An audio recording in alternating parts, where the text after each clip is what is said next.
How you doing there, friends? This is Bill MacDonald, the writing and reading as well as math doctor. Today, I'm going to be the Dear Teacher Doctor.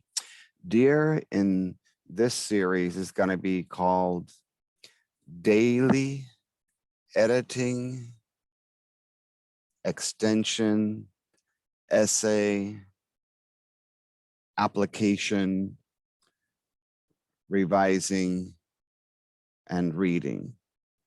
Now, this year, your students are only going to be held accountable on the data, at least for the reading comprehension on your test in May, but you will receive some field tests in editing and revising.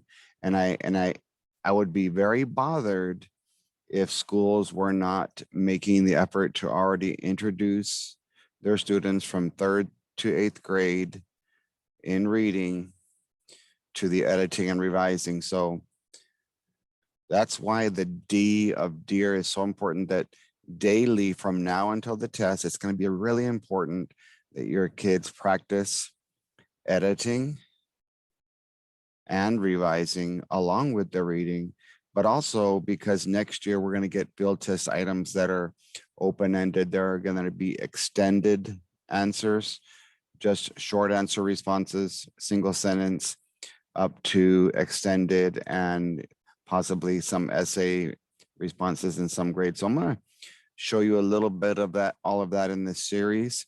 So let me show you my graphic organizer that kind of allows you to be able to practice all of the skills at once. So daily editing. And so this is, I laminated a graphic organizer because I was at a school this past week practicing reading and math with a school. And so editing is basically the convention. So whether you're editing a passage, which is what your students will be doing if they get the field test portion, or essays, if you have them write full essays, they have to look on at the conventions, which is if they say what change, it would be these first 4 fingers cups. And so every picture means something. Capitalization. So there's a cap, and you can say capital, and you could teach your kids to underline capitals, proper nouns, and titles, and first words. The U is for usage. So we'll use Spider-Man to connect the subject to the predicate. Is the subject singular, where he's holding up 1 finger? Or is it plural, P, multiple fingers? Think of a sentence as a street that you pave with a subject and a predicate, which is the action, the verb, followed by an ending called a period, an exclamation, or a question mark. Is the predicate, action, or verb in past, present, or future? Usually they're going to say that sentence blah, blah, blah has a problem. And so they can check the previous sentence and the following sentence to check and see, is the predicate singular, is the predicate past, present, or future, and is the subject singular or plural? The P of cups is the punctuation in English. If you have a sentence being a street, then at the end of the street, you have stop signs that are red called periods, exclamations, and question marks. And you have slowing down punctuation called commas, colons, and semicolons in the upper grades, apostrophes, contractions, and opening and closing quotation marks. They're all up there. So we think of these as the floor because the stop sign's touching the floor. The slowing down signs, we'll call that little T a table, a shorter bounce for a shorter pause. That means the sentence is not finished. And the up in the air punctuation is apostrophe, contractions, and opening and closing quotation marks. And for spelling, you're going to teach your kids to see the word, to take a picture of the entire word or every single letter, or perhaps blends if you're teaching that, to say the word, to open their mouth and speak it. Number 3 and 4, to hear and be listening, either by snapping when they're saying the syllables or the chunks, or by clapping. Either one can work. And hopefully they can open their brain, and think, what spelling rule have I been taught regarding this type of word? If they can't open their brain, then 6 and 7, they can open 2 books called a dictionary for reading or a thesaurus, and hopefully they will be able to write the right answer. They may give your kids a sentence boundary problem that will be worded slightly different. What is the correct or best way to write a sentence? And that would be a run-on or a fragment. The first, if it says sentences, then one of them will be a complete sentence and the other one will be a fragment, and your kids have to figure out which one's which. If you're going to make your kids do open-ended, then the penmanship is important, because I prefer that your students write in either print Iron Man, where no letters are touching, or in cursive Aquaman, where letters are touching. Now, I suggest that you practice print, because when you work online, you'll be typing in print, and then you'll be putting space after a word, double space after the end of the sentence. So that's my graphic organizer for editing. Some of your kids in May will get 6 questions that have to do with these 5 letters. And you won't get it this year, but starting next year, we're going to get open-ended. So if you think of an extended answer, short answer as a stoplight, the red light is what is the purpose, and then the poem that we're going to look at today is persuasive. What is the prompt? What is the question in this case? So the red light is what is the question. So if you look closely at my new train, I see 2 eyeballs. What is the question? What is the answer to that question? So if you look here in this corner of the screen where I'm at, I'll show you a barrel of monkeys. They sell these for $1 at the Dollar Tree.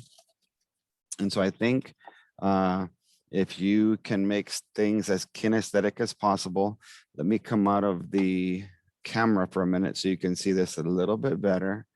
The question is one of the red lights, but the purpose, you should probably always know the purpose of writing. So one red light is what is the purpose, and it'll be persuasive. What is the question? Red light. And what is the answer to the question? Because if I know what the question is, think of the question mark like an ear where somebody's asking something, and the dot on the bottom is them waiting for a response. So it's really important, red light, that whatever your question is, that your answer relates to it. So you're going to see when I show you, where can you find the answer? The yellow light. So here's a yellow monkey. And the reason I like using the monkeys is because monkeys look like S's, which look like the first letter in the word sentence. So if you're going to give me a sentence, part of the sentence might be, where can you prove the answer? Because in order to get a 1 with open-ended starting next year, they say, I need a correct answer to that question. And hopefully they'll be requiring us to speak and write and complete sentences. Where is the answer? And why is it the answer? Or if it's possible, what is an example of the answer? And then in order to turn it green, and you might not be able to see this because my green screen is behind me. These monkeys are yellow. This is a green monkey, which you might not be able to tell.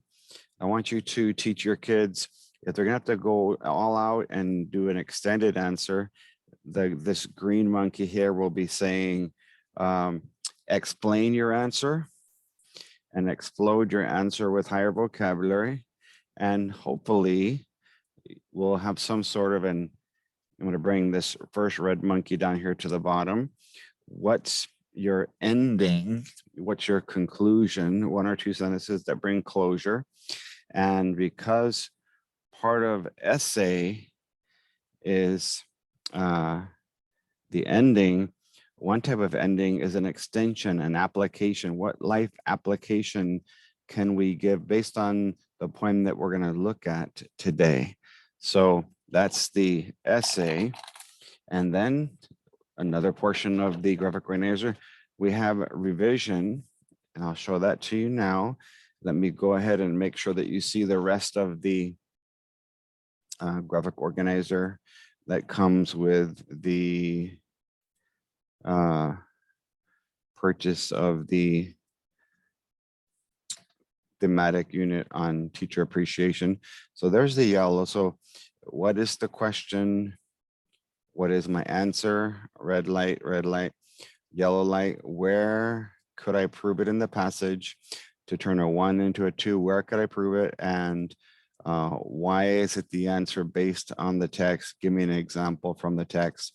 For students that are gonna have to write full essays and we don't know which grade levels yet, we'll already have that prepared. They're gonna have to explain their answer and hopefully be able to explode it with higher vocabulary and voice. They usually will say, choose your words carefully. And one way to do that is with higher vocabulary. If you break a W into 2 parts, if you break a W into 2 parts, you get 2 V's. So what we want to see is the kids using higher vocabulary and voice. And then there's the ending that we talked about. And hopefully an extension is, how is my life better or different or worse based on what I'm sharing with you? And then you'll take their paper to the ER, the Editing and Revising Emergency Room. Another way to look at it is if the I is the idea introduction, the B is the body. You want to think of 2 Ds there. You want to develop, if you're going to have 2 reasons, to develop both of your reasons, your explanations, and the C could be the conclusion, but then you want to work on the conventions, which is the E of emergency room, the editing, and the content, which is the R of ER, the revising of that's the organization and the development.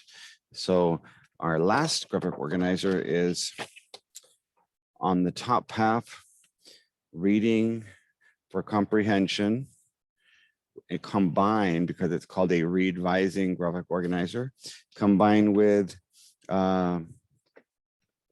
reading for comprehension and revising by adding, removing, replacing, or moving things, or helping with revision and reading by thinking of another arm, either that actors remember more story sequence if it's a story, or that artists remember more setting, senses, or sentences if we draw little pictures. So that's gonna be the reading and the revising of the deer. So let's take a look. I have my poem here, and first I'd like just to read you the poem, just a quick background on the poem. This poem, this first version, because on page 1, it says editing, improving the conventions, the grammar. The instructions will usually say, look for corrections that need to be made. Bill wrote a poem to his teacher trying to convince her not to quit. Look for any corrections that need to be made and make those changes on the next page and fill in the answers on your answer document.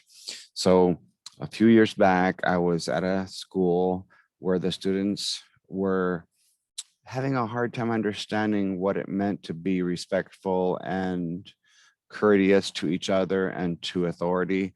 And I could tell that the teachers were drained emotionally. They were burned out. They were discouraged. They felt like quitting. And so on my way home, I wrote this poem directly from my head into my Facebook, and this is what came out. And so I've gone ahead and turned this poem into an editing passage a revising passage, and even a reading passage. So here's the poem itself. To my teacher, stay for me the one. So poems have titles, and titles help you out. Poems have titles, T above my head. Titles have, they're like a theme, the message of the poem that help you understand the topic. And I wrote this, of course, for those teachers as a dedication to them. And there's going to be some conventions and content errors because, as I mentioned, I highly recommend that instead of doing everything in isolation, you kind of merge the three worlds of editing, revising, and reading. After you quit and walk away, there's one thing I'd like to say. Don't give up because of one. Think of all the hearts you've won. The changes you have made because of all the times you prayed would not have made it without you and all the little things you do, like hug them as they shed their tears and calming them about their fears. They're grateful for the special way you show them how to face their day. Though they might not be GT, through your eyes, you helped them see that even though they might not pass, success can only come in class. Please do not believe the lies. You are a hero in their eyes. You might not wear a cape or mask, but if they knew, I know they'd ask, Lord, please give my teacher grace when she's with you face to face. Grant her wisdom, peace, and strength to keep her arms at burden's length, for she's the one who helped me see that I can be a better me. Remind her each and every day that I'm one reason she should stay. So I've gone ahead and labeled all of the stanzas, which is what we call the poems, stanzas 1 through 7. And one of the most difficult things I've noticed about poems is students really have a hard time understanding the author's purpose and inferencing, which is sort of like reading between the lines. So question 1 is the only one we're going to work on for editing today. I'm going to just show you quickly how to do an editing, one revising, one extended, and one revising question today. So let's see what question 1 has for us for editing, shall we? It says, what change should be made in stanza 1? That's that first little paragraph. Change theirs to theirs. Change there is to ownership, plural, that more than one thing owns something. That would be punctuation, because both of them have a punctuation mark. So we've got to decide if it's there is or somebody owns something. That's theirs. But if you listen, if you just concentrate only on how they sound, theirs, that's two completely different things. So unless your kids see it, not just hear it, they won't realize there's two different things there. Hearts and hearts is also the same, but this is heart singular possessive to hearts singular possessive, or I'm going to toss the ball up in the air for an apostrophe, a contraction, to hearts plural. So that's what you have to look at on letter B. That would be spelling here and punctuation here. So they're saying change a punctuation to just a spelling with no punctuation. Change quit to quite. Quit, when we look it up, means to stop doing something. And quite means very. You do this quite well. You do this very well. Quite. You're not quite done. You're not exactly done. So you could look it up and see how is it being used, because this is not necessarily spelling, because quit is a correct spelling word, and so is quite. So you should probably check how it's being used, usage inside the sentence or the stanza itself. So let's check the last one. change because to because. That's spelling. And so just a recommendation, I suggest you tell your kids they actually have to look up in the dictionary to practice dictionary skills this last couple weeks, tell you the page number, and for an extra credit, they have to tell you the guide words, because there's usually guide words at the top. Sometimes usually on the top left of the page and the top right of the page, all the words that fall between blah and blah will be in there. And of course, the word because will be inside that dictionary. And I really suggest that you do that. So let's look at stanza 1 and see what changes they were asking us to do. Letter A said change theirs to there's ownership. There's, you have to own the next word. I can't own a one. So I don't think A would be the one. B said, I think all the hearts, all means lots of hearts, and possessive, you have to own the next word. You can't own a youth. So this sounds like this would be the correct one. We're going to change singular possessive to plural hearts that you've won. C said, after you quit, after you quite and walk away, since quit is a verb, if you look at it, I don't think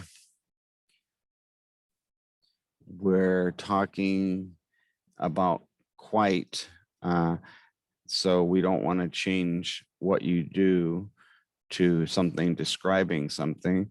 And then D, because, so I would go in there and write the letter D. There it is right there, because, and if you think of the word cause and effect, because of this, then there's this effect. There's nothing wrong with that. So it's going to be letter B that we want to change a singular possessive to a plural. And yes, I would hope that you and your students would want to practice these skills so that for the 25% of your 3rd through 8th graders that do get an editing passage, they'll be confident with what they're supposed to do when they get it. So I suggest you teach your kids. We've read the question and we've read it in the stanza, in the poem. We've underlined in both places. We've labeled in both places. We've now eliminated 3. So we're going to eliminate A, C, and D, and we've explained verbally why those other ones are not correct. Something that I would recommend that you do is fill in pretending to bubble, write the letter B, and then in the book or in the computer, place a B next to the number you're going to choose so that the 1B in the book will match the 1B in the Scantron or the 1B that you're going to click online. Now, sometimes kids don't have endurance, so they need extra time, or maybe they don't understand this concept, so we need to explain singular possessive, or we need to explain plural. And sometimes the best way to explain something is with more examples before you rush on to the next one. So if there's too many kids missing, I suggest you do that. The next one is a revising question.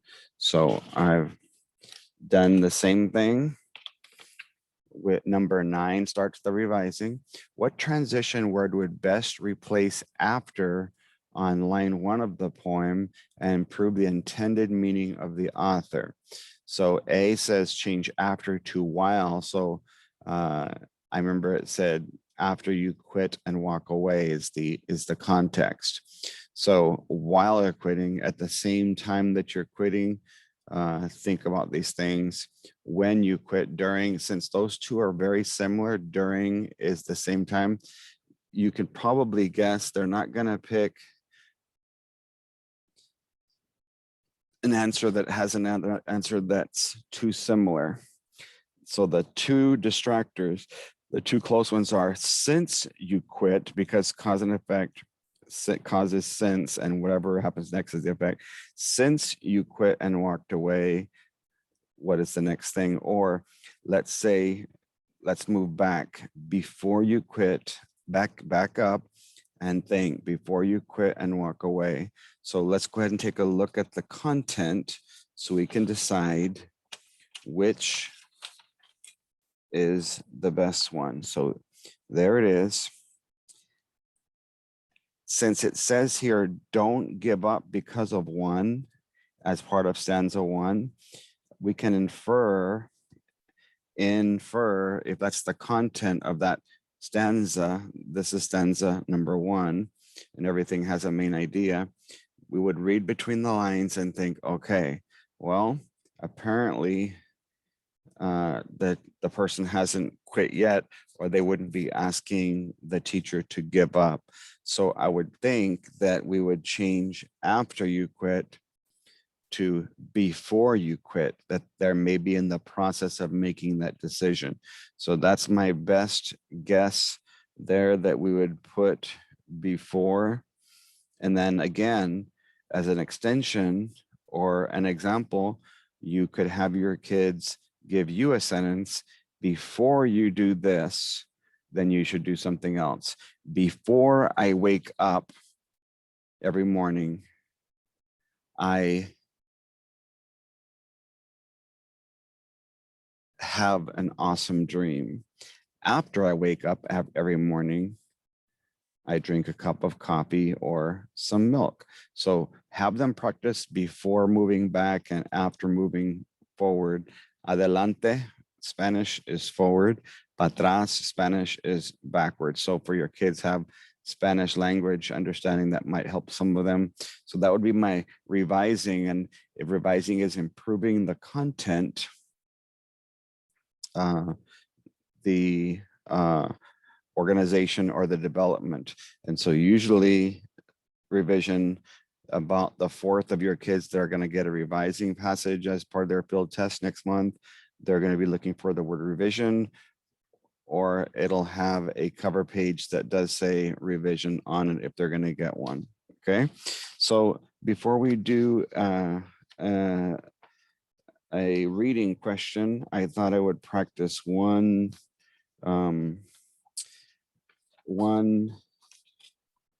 extended. Let me see if I can find, there it is. I went with a more challenging one.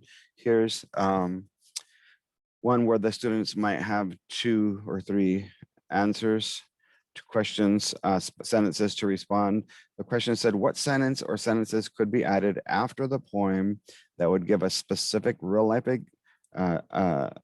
give a specific real life specific, I don't need that twice, of what the author means by the words on lines 5 and 26. Be sure to write your answer in complete sentences. Okay. So if you guys message me, remind me to remove the extra specific, and I need to put what the word means. I was really exhausted when I was finishing this up last night. So if that was the question, red light, then here's my first red light. Since line 25 and 26, that's the where, are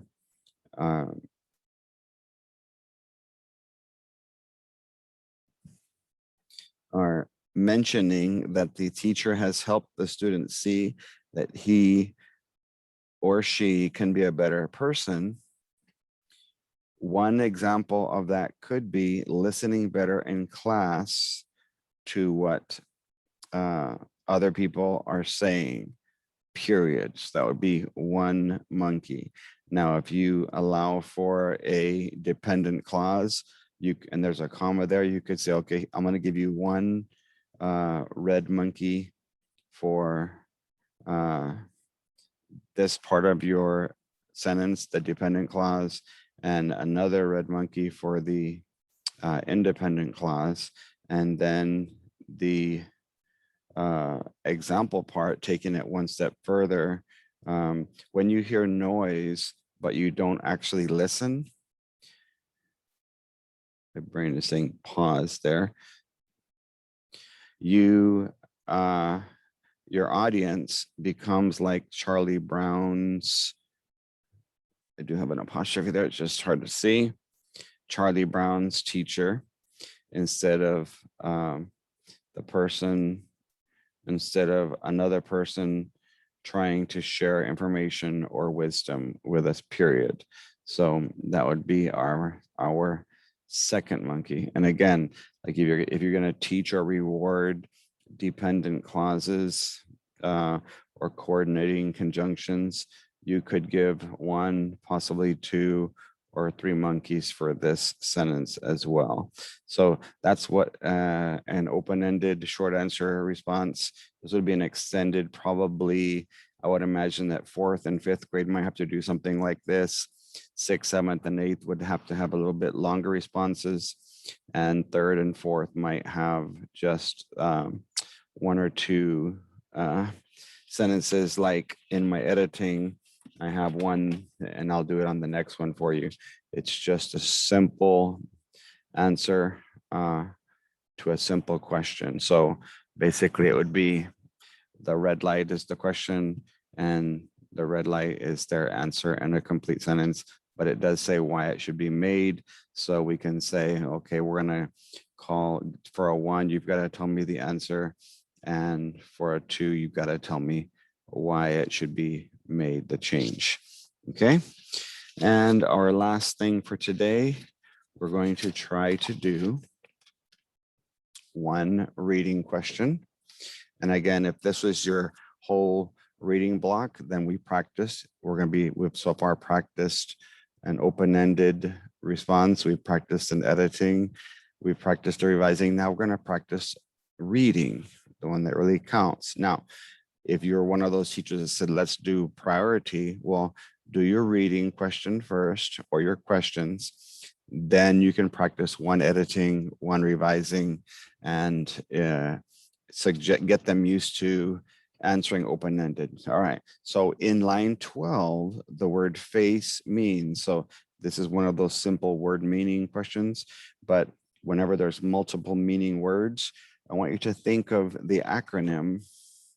Think of the acronym, because we said here's the reading content, but if this is a we'll call this stanza number 1, then we have to realize, well, sometimes kids are not getting it. So one acronym for ARMS is artists remember more senses or setting or sentences. So I drew little pictures to help myself think of what each one of these words means.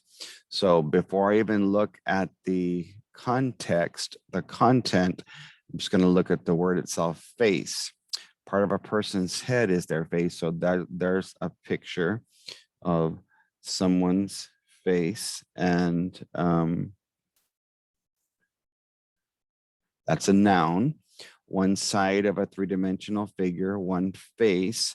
So if we decide we're thinking about math, then we would think about the face of an object in a three-dimensional figure.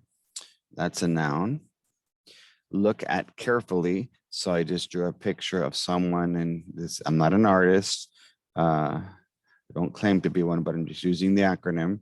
So here's my magnifying glass. So I'm looking at something carefully. That's a verb. Or another way to talk about face is to deal with or confront something. That's also a verb. And so you can make that connection to a problem where there's a conflict, and then there's a resolution, the rising action, the falling action. What's our conflict where it causes the rising action? what's the resolution that causes the falling action. So we're going to figure out which way they're using face in line 12. So we've read, we've underlined, we've labeled. So we're going to go to line 12 and we will write question right here. I'm going to put a 12 for line 12. Question number 16. It says, you show them how to face their day. Well, let's see what else it says. Hugging them as they shed their tears. That sounds like a negative situation. If kids are crying, calming them about their fears. That's another negative situation. They're grateful for the special way you show them how to face their day. So why are they grateful? Because you're showing them how to face their day. To either, let's see, if we're talking about, were we talking about a part of our person's head to face their day? No, we were using a verb. So we can automatically get rid of F and G because we weren't talking about math or nouns. We weren't talking about a person's head or a noun. We were talking about how to face their day, look at their day carefully, the verb, or deal with it or confront their day. What are the problems? What are the conflicts? They have some tears. They have some fears. And so they're helping them deal with their fears. So when you substitute, helping them deal with their fears, deal with their day, confront their day. Since that one makes the most sense, we're going to click letter J in the computer or on the little booklet, cross off the other ones, write a J beside it. I almost put the wrong letter there. And so we've eliminated 3 answers. E, we've selected one in the book. And then when we get ready to select in the Scantron, we'll put a little J here so that our J16 in the book will match our J16 in the Scantron or in our computer entry. So there you have it, ladies and gentlemen. That's Dear Teacher video number 1. And each day I'll work on one with you. And I'm not going to take as long the next time because you've already seen the poem. You've already seen me explain the graphic organizer. So I'll quickly get to the 3 or 4 questions that we'll work on to practice daily editing, extension, essay, application, revising, and reading. God bless you guys. Don't forget, this product is on sale on my website for only $8 to practice. We're going to be having a contest, and in the next video, you're going to see the students have an opportunity to write 3 or 4 different responses that are going to be open-ended to or about teachers because of Teachers Appreciation Day coming up. And so if you are interested, you can kind of look ahead in the handout. It's going to be a poem only with 12 lines, not as long as mine. And I kind of give some instructions on how to prepare a poem, how to come up with rhyming words, how to come up with a topic and a title and a theme, a message for your poem, how to describe what a good teacher looks like. That'll be a medium response. And the full length responses will be write about one great teacher, write about the importance of a good teacher, or write about whether or not a teacher has an impact on education, because we have to write either expository or persuasive, descriptive, or we're going to write a letter as well, or just an opinion piece, because we're going to be describing our opinion, and there's going to be some great thesaurus, mini thesaurus that I have for that to help your kids. So please share or tag this video if you were wanting some extra activities to practice the whole ELAR approach of combining the reading and the editing, revising worlds, in addition to open-ended and extended. God bless you guys and have an awesome day.